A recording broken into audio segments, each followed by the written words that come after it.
My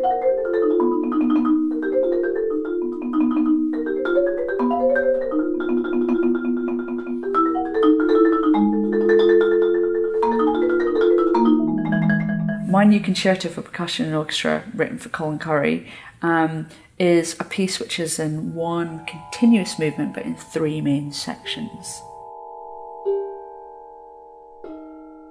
When writing this piece, I had many instruments to choose from, but I wanted to restrict that a little bit and to have quite clear different instrument choices for each section. So I was thinking a lot in this piece about how I could let the percussion really sound like the solo instrument, because the danger is with a percussion concerto that it can end up sounding like an orchestral piece with lots of percussion in it, which is really what I wanted to avoid.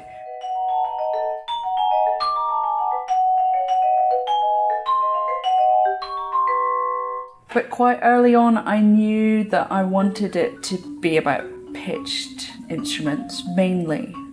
I love the vibraphone. And so I had this idea that I wanted part of the piece to be about metals. The first part of the piece is for vibraphone.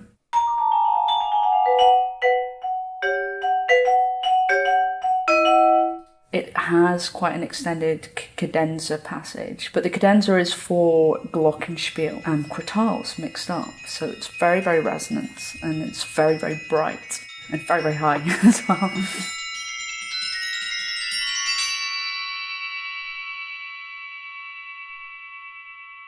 So for the second part of the piece, I really wanted to sort of challenge myself and write for unpitched percussion or instruments of indefinite pitch.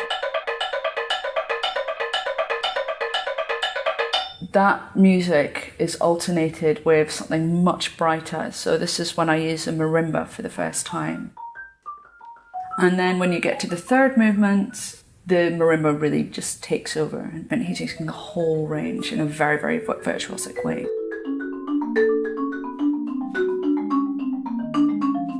And so the whole thing is for marimba, the third section, until you get right to the end, and we go back to just a kind of coda, really, which is for glockenspiel and crotales again.